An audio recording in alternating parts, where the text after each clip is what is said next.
저희가 사순절을 보내면서 저희 온 세대가 이제 예수님의 그 행적 그리고 또 가르치시고 거치시고 전파하셨던 그 사역을 묵상하고 있는데요. 오늘은 예수님께서 두 소경의 눈을 뜨게 하는 그 기적을 우리가 묵상할 것입니다. 사복음서에 보면 예수님께서 소경을 치유하시는 여러 장면들이 나오는데요. 이 요한복음 9장에 보면 날 때부터 앞을 보지 못한 사람이 있습니다. 제자들이 예수님께 참 잔인한 질문을 합니다.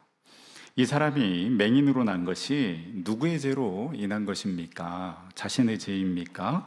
부모의 죄입니까? 라고 묻습니다.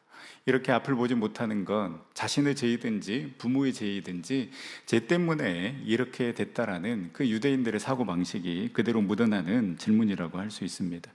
이 제자들의 잔혹한 질문, 잔인한 질문에 예수님은 참 따뜻한 대답을 하십니다. 요한복음 9장 3절에 예수께서 대답하시되 이 사람이나 그 부모의 죄로 인한 것이 아니라 그에게서 하나님이 하시는 일을 나타내고자 하심이라. 우리 자녀들이 아플 때, 또 사랑하는 사람이 아플 때 이런 생각을 합니다. 내가 뭘 잘못했나? 내가 하나님께 죄를 지었나? 라고 생각할 수 있습니다. 오늘 말씀이 위로가 되었으면 합니다. 그 누구의 잘못도 죄도 아니라 하나님이 하시는 일을 나타내고자 하심인 것입니다.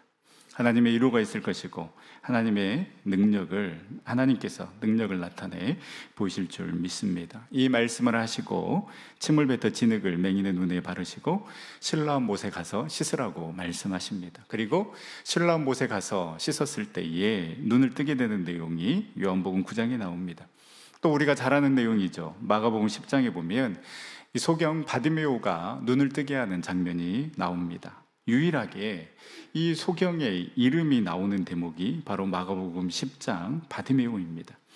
마가복음 10장 52절에 보면 예수께서 이르시되 가라 내 믿음이 너를 구원하였느니라. 그가 곧 복이 되어 예수를 길에서 따르니라. 여기서 이 예수를 길에서 따랐다라는 것은 제자들이 모든 것을 버리고 예수님을 따랐던 것처럼 이 소경 거지 바디메오도 예수님을 따랐다라는 것입니다. 12 제자는 아니었지만 그러나 제자 못지않게 예수님 따르는 삶을 살았던 사람이 바디메오였던 것이죠. 바디메오가 예수님을 만나 눈을 뜬 시기는 예수님이 공생에 활동했던 마지막 시기이니 AD 33년이고 마가가 이 마가복음을 기록할 당시는 AD 60년경입니다. 30년의 시간 차이가 있지만 마가가 바디메오라고 이렇게 이름을 기록한 것은 마가복음을 기록할 당시 바디메오도 주님을 따르면서 제자의 삶을 살아가고 있었기 때문이지 않을까라고 추측해 볼 수 있습니다. 그리고 오늘 우리가 읽은 마태복음 9장에 두 맹인이 나옵니다. 이 맹인도 앞에 두 사람과 비슷한 처지였을 것입니다. 요한복음 9장에 나오는 맹인처럼 누구의 죄 때문에 저렇게 됐을까 비난받았을 것이고 앞을 보지 못하기 때문에 소경 거지 바디메오처럼 구걸하는 삶을 살아가고 있었을 것입니다. 그런데 이들에게 소문이 들려오는데 어떤 소문인가? 오늘 본문 앞에 보면 예수님이 회당장 야이로의 딸을 살리는 장면이 나옵니다. 회당장 야이로의 딸이 죽었는데 예수님께서 달리다굼 소녀야 일어나라 말씀하셨을 때에 죽은 소녀가 일어나는 기적을 베푸셨고 이 소문은 순식간에 퍼지게 되고 오늘 말씀의 두 맹인도 이 소문을 들었을 것입니다. 그래서 어떻게 합니까? 오늘 본문 27절 말씀 우리가 다 같이 한번 읽어보도록 하겠습니다. 예수께서 거기에서 떠나가실새 두 맹인이 따라오며 소리질러 이르되 다윗의 자손이여 우리를 불쌍히 여기소서 하더니 두 맹인이 예수님을 따라 나섭니다. 이 예수님을 따라 나섰다라는 것은 어찌 보면 대단한 모험이요 도전이라고 할 수 있습니다. 순간순간 자기들 안에 꿈틀거리는 그 부정적인 생각에 사로잡혀서 우리가 괜한 일 하는 거 아닌가? 그렇게 포기하고 싶은 마음도 들었을 것이고 또 가장 현실적인 문제는 이들은 지금 앞을 보지 못한다라는 것이죠. 움직이는 것 자체가 불편하고 고통스러울 수 있습니다. 요한복음 9장에 나오는 맹인이 들었던 것처럼 죄인 취급하는 사람들의 시선도 부담스러웠을 것입니다. 그러나 이 모든 장애물을 제거하고 이 두 맹인은 예수님께로 나아갑니다. 막연한 기대, 이 죽은 소녀도 살렸는데 우리의 눈 못 뜨게 하실까? 이러한 그 막연한 기대가 아니라 간절함으로 예수님을 따라갑니다. 그리고 이 두 맹인들은 다윗의 자손이여 우리를 불쌍히 여기소서라고 주님의 이름을 부릅니다. 이 당시에 많은 사람들이 예수님을 불렀던 호칭은 나사렛 예수였습니다. 앞서 언급한 바디메오도 마가복음 10장 47절에 보면 나사렛 예수시라는 말을 듣고 소리질러 이르되 다윗의 자손 예수여 나를 불쌍히 여기소서라고 고백합니다. 바디메오가 듣기는 나사렛 예수가 오셨다라는 이야기를 들었습니다. 누구의 말이었겠습니까? 주변 사람들이 예수님을 그렇게 이야기했다라는 것이죠. 그래서 많은 유대인들이 예수님을 나사렛 예수라고 불렀지만 이 두 맹인과 또 거지 소경 바디메오는 다윗의 자손 예수여 나를 불쌍히 여겨 주시옵소서라고 그렇게 고백을 하고 주님께 나아간 것입니다. 나사렛이라는 말은 유대인들의 편견이 들어가 있습니다. 나사렛 촌동네에서 자란 예수, 그 예수가 무슨 메시아의 역할을 한다고? 그런 자가 어떻게 구원자가 될 수 있을까? 편견과 의문을 그대로 표현한 것입니다.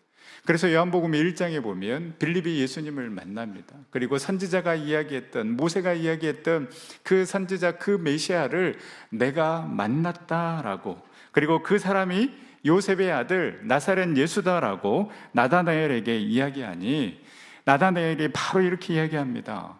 나사렛에서 무슨 선한 것이 날 수 있느냐? 이것이 이 나다나엘의 말이 유대인들의 보통의 생각이었다라는 것이죠. 출신 성분을 따져보고 자라오는 환경을 보니 절대 메시아의 역할을 할 수 있는 사람이 아니다라는 것입니다.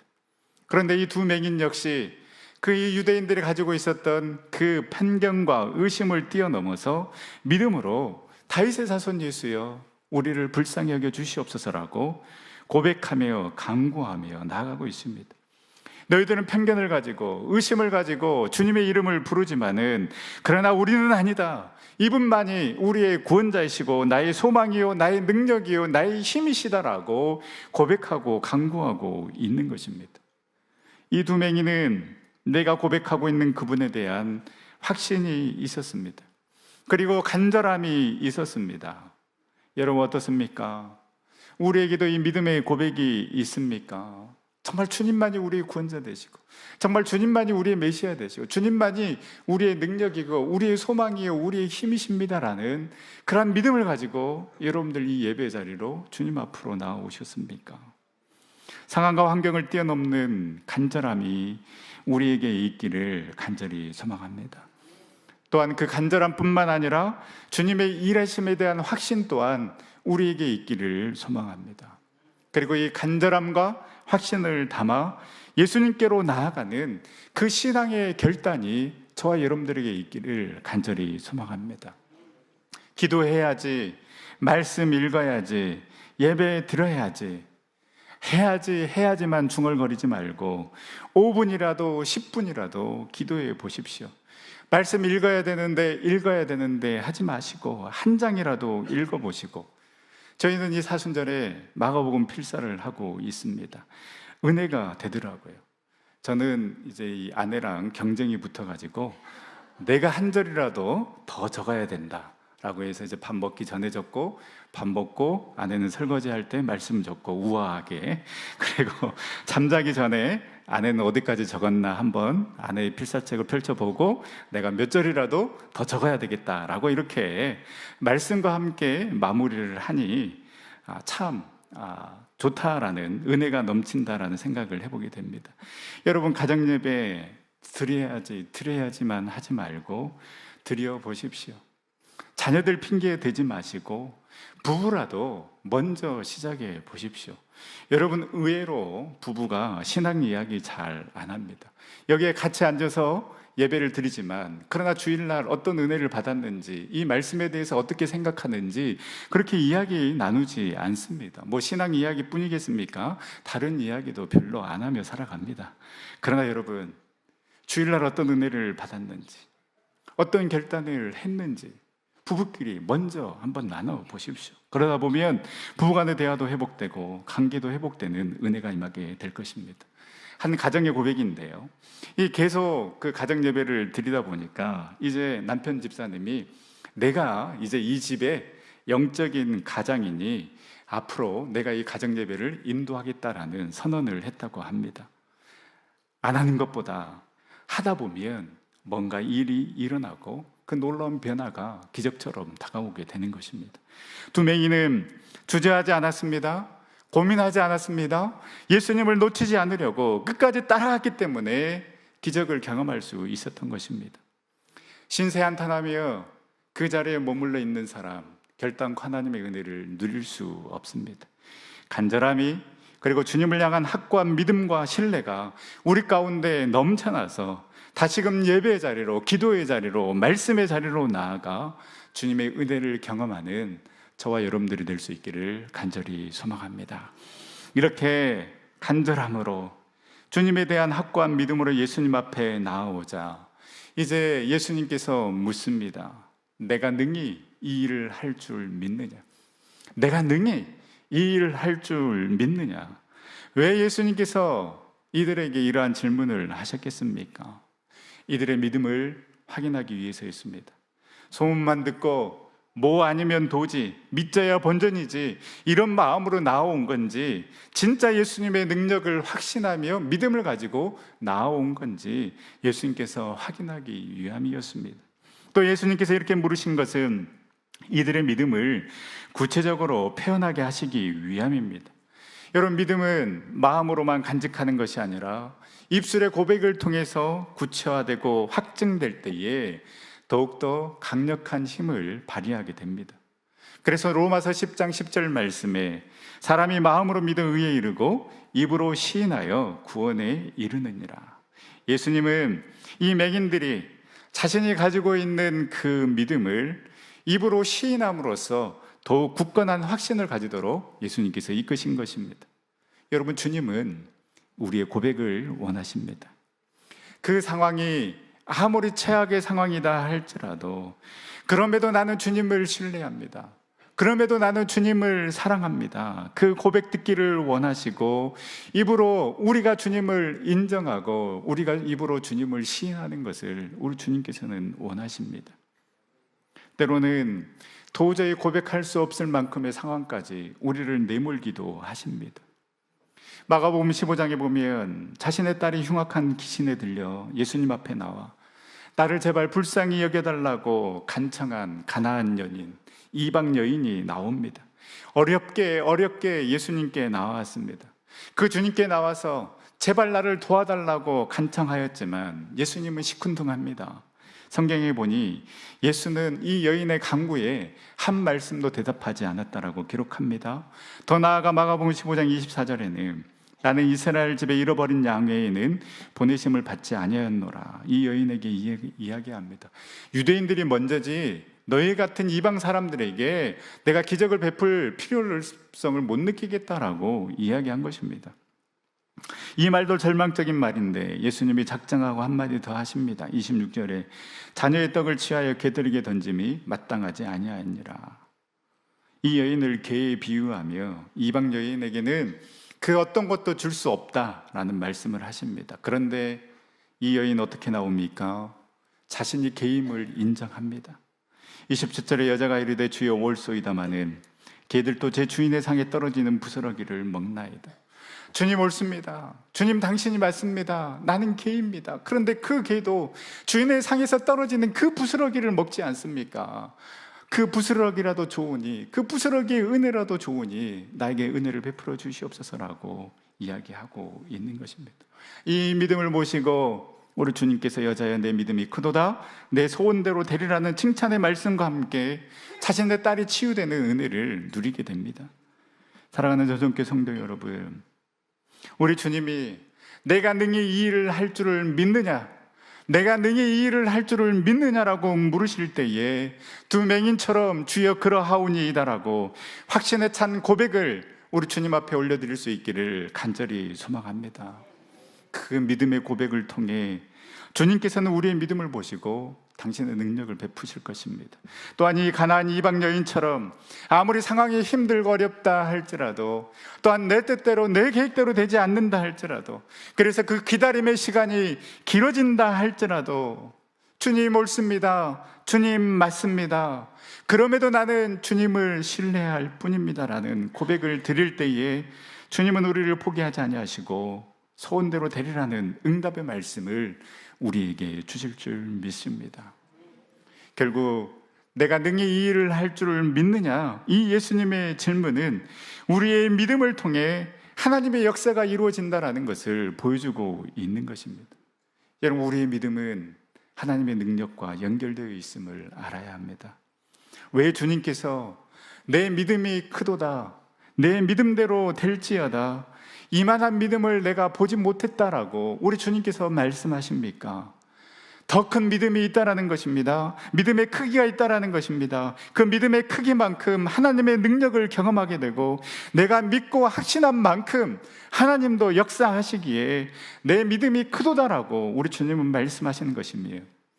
의심하는 사람이 있고 그 예수님의 능력을 확신하는 사람이 있기 때문에 이만한 믿음을 내가 보지 못했다라고 우리 주님은 말씀하시는 것입니다.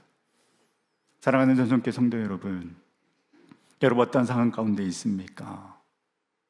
우리 주님 묻습니다. 너는 내가 너의 이 문제를 해결할 수 있다고 믿느냐? 해결되지 않는 그 문제 앞에 여러분 포기해버렸습니까? 될 대로 되라, 뭐 어떻게 되겠지라는 마음으로 여러분 기대감 없이 살아가고 있습니까? 주님은 여전히 우리가 믿음으로 반응하기를 원하십니다. 더 큰 믿음으로 반응하기를 원하고, 다른 누구보다 더 확실한 믿음으로 반응하기를 원하십니다. 그리고 그 주님 앞에 온전한 고백 드리기를 우리 주님께서는 원하시고 계십니다. 이 질문 앞에 믿음과 확신과 소망을 가지고 주님 내가 믿습니다라고 대답하며 그 말씀대로 이루어지는 그 놀라운 은혜를 경험하는 우리 전생의 모든 성도님들이 다 될 수 있기를 간절히 소망합니다. 두 맹인의 믿음을 확인하는 우리 주님은 그들의 눈을 만지시며 너희 믿음대로 되라 말씀하시니 그들의 눈이 곧 밝아지게 됩니다. 예수님의 말씀만으로도 이 두 맹인의 눈을 뜨게 하실 수 있습니다. 그러나 주님은 그들의 눈을 만져주십니다. 앞서 언급한 요한복음 9장, 나면서부터 앞을 보지 못한 소경도 고쳐주실 때 주님은 진흙을 이겨서 그의 눈에 발라주셨습니다. 또 나병 환자를 고쳐주실 때에 우리 주님 말씀으로 하지 아니하시고 율법으로는 이 나병 환자를 만날 수도 없고 만질 수도 없지만은, 그러나 우리 주님은 손을 내밀어 그를 만져주시면서 내가 원하노니 깨끗함을 받으라라고 말씀하십니다. 이렇게 하신 것은 우리 주님의 친밀한 사랑의 표현입니다. 아무도 다가오지 않고 모든 사람이 정죄하는 그 정죄만 가득한 세상에서 주님은 이들에게 다가가셨을 뿐만 아니라 그들의 눈을 만져주셨습니다. 너희들은 결코 혼자가 아니다라고 상징적으로 보여주신 것입니다. 또한 이들의 눈을 직접 만져주신 것은 주님은 결코 우리의 상처, 아픔, 고통을 외면치 않으시는 분이심을 보여주시는 것입니다. 그리고 그 아픔과 상처는 나를 아프게 하고 힘들게 하고 좌절하게 하는 것이 아니라 주님의 은혜와 치유의 손길을 경험하게 하는 통로임을, 그래서 하나님이 하시는 일을 나타내고자 하심을 보여주시는 것입니다. 김영서 작가의 눈물도 빛을 만나면 반짝인다라는 책이 있습니다. 이 김영서 작가가 세바시에도 또 다니엘 기도회에도 새롭게 하소서 등에 나와서 강연과 간증하는 것을 들었는데요. 감사 특밤 때 한번 모시고 싶다라는 생각이 듭니다. 이 작가는 어린 시절부터 오랜 동안 목사인 아버지로부터 성폭력과 학대를 당하는 정말 힘든 시절을 보내게 됩니다. 아버지에게, 그런데 그 아버지가 목사인데 성폭행을 당한 그 트라우마를 여러분 어떻게 지울 수 있겠습니까? 작가는 이야기합니다. 지금 내가 자유롭게 즐겁게 살 수 있다고 해서 그 사람이 내 몸, 내 마음, 내 영혼, 내 시간에 남긴 흔적은 사라지지 않는다라고 이야기합니다. 조금씩, 아주 조금씩 엷어질 줄 알았는데 그렇지도 않다라고 이야기합니다. 그 힘든 시간을 어떻게 버텼을까? 표출이죠. 하루는 울면서 기도를 하는데, 그러면서 그 떨어지는 눈물을 보는데 그 찰나의 순간 그 눈물방울이 빛을 만나 반짝였다고 합니다. 그래서 책 제목을 눈물도 빛을 만나면 반짝인다 라고 지은 것 같은데요, 내 아픔을 담은 눈물이 반짝이며 떨어지는 것을 보면서 아무리 아픈 눈물도 빛을 만나면 이렇게 반짝일 수 있구나 생각하니 나를 위해서 더 많이 울어주고 싶었다고 합니다. 또 일상을 살아내는 것이 그때는 최선이었다고 말하는데요, 저는 책도 그리고 영상도 이렇게 보고 들으면서 참 대단한 영성의 소유자구나라는 생각을 했습니다. 그 어린 나이에 어떻게 학교 생활을 하고 도시락을 싸고 아픈 엄마 대신 집안 살림을 해가며 밤이면 그 새끼한테 더러운 짓을 당하고 반항하다 맞으면 맞고, 그럴 기운이 없을 때는 조용히 당하고, 그러면서도 그때 그 상황 속에서도 나를 포기하지 않는 것이, 내가 무너지지 않는 것이 최선이라는 것을 본능적으로 알았다고 이야기합니다. 그리고 작가는 그 어느 순간에도 자포자기하거나 될 대로 되라는 식의 생각을 한 적이 없다고 합니다. 아주 더러운 경험을 했을 때, 죽을 만큼 힘들 때면 나는 이게 끝이 아니다라는 그 생각을 강하게 붙잡았다고 합니다. 그러면서 그냥 그날 내가 해야 하는 일을 묵묵히 하면서 나한테 일어난 일 자체보다 그 경험을 가지고 내가 무엇을 해야 될지를 고민하기 시작했다고 합니다. 이 강인한 마음이 있었기 때문에 상처 입은 치유자로서 똑같은 아픔을 경험한 자들을 위로하고 살리는 삶을 지금 살아가고 있지 않나 싶습니다. 작가는 운이 좋았다라고 이야기하는데요, 아버지로부터 탈출해서 집을 나왔을 때 자신의 이야기를 진심으로 들어준 수사관, 검사, 포근하게 맞아준 청소년 쉼터 선생님들, 그리고 그곳에서 만난 가출 청소년 친구들, 그리고 교회에서 만난 친구들이 삶의 치료자가 됐다라고 이야기합니다. 그리고 고통스럽고 수치스러운 그 상황 속에서도 계속해서 하나님을 찾고 하나님께 묻고 하나님께 따지고 그 하나님 안에 있었기 때문에 여기까지 올 수 있었다라고, 하나님께서 예배해 놓으신 사람들을 통해 사람에게 받은 상처를 치유할 수 있었다라고 고백하는 것을 들으면서 많은 은혜를 받았는데요, 요셉의 고백이 생각났습니다. 당신들은 나를 해하려 하였으나, 당신들은 나를 죽이려 하였으나 하나님이 그것을 손으로 바꾸사 오늘과 같이 많은 생명을 구하게 하셨느니라. 물론 이 고백을 하기까지 요셉도 작가도 너무나도 힘든 시간을 보냈겠지만, 그러나 그 가운데서 포기하지 않고 믿음으로 일상을 살았고 나를 통해 역사하실 그 하나님을 바라보았기 때문에 나도 살고 다른 사람을 살리는 삶을 살아갈 수 있었던 것입니다. 그렇습니다. 우리 주님은 결코 우리의 아픔과 고통을 외면치 않으신 분이십니다. 우리를 불쌍히 여겨달라고, 나를 불쌍히 여겨달라고 외치는 그 부르짖음을 들으시고 우리의 아픔과 고통을 만져주시고 치유해 주시는 분이십니다. 이제 우리도 두 맹인처럼 우리 주님 앞에 나아갑시다. 그리고 주님의 이름을 진심으로 부르짖읍시다. 신세한탄하지 말고 주님의 능력을 제한하지 말고 주님께 나아가 다윗의 자손 예수여 나를 불쌍히 여겨달라고 그 주님의 이름을 찾고 주님의 이름을 부르짖을 때에 우리의 작은 신음에도 응답하시는 그 하나님의 은혜가 분명히 우리에게 임할 것입니다. 단 우리 주님께서 내가 능히 이 일을 할 줄을 믿느냐, 내가 능히 이 일을 할 줄을 믿느냐라고 물으실 때에 우리의 믿음이 흔들리지 않게 하여 주시옵시고, 주님 그렇습니다, 그 확신에 찬 믿음의 고백이 우리 가운데 있기를 원하고, 내 뜻대로 되지 않는다 할지라도, 그 기다림의 시간이 길어진다 할지라도 주님 맞습니다, 주님 옳습니다, 그럼에도 내가 주님을 신뢰합니다라고 고백할 수 있는 믿음으로 나아가는 우리 전생 모든 성도님들 다 될 수 있기를 간절히 소망합니다. 이러한 믿음이 우리 가운데 있을 때에 우리 주님 우리를 친히 만져주시고 회복시켜 주시는 그 은혜를 누릴 뿐만 아니라 내 믿음대로 되라라는 주님께도 인정받는 귀한 믿음의 소유자들이 될 줄 믿습니다. 이 두 맹인 가운데 일어났던 그 치유와 회복, 만지심의 은혜가 믿음으로 나아가고 믿음으로 주님의 이름을 부르짖고 그 주님 앞에 나아갈 때에 만져주시고 회복시켜 주시는 그 놀라운 은혜를 경험하는 우리 전생 모든 성도님들 다 될 수 있기를 간절히 소망합니다. 우리 시간 함께 찬양하며 기도의 자리로 나아갈 때에 주님, 우리의 믿음 없음을 불쌍히 여겨 주시옵소서. 이제는 믿음으로 주님을 보게 하시고 믿음으로 다시 일어서게 하여 주시고 믿음으로 다시 주님을 찾게 하여 주셔서 그 주님의 만져주심의 은혜를 경험하는 삶 살아가게 하여 주시옵소서. 고백하며 나아가겠습니다. 주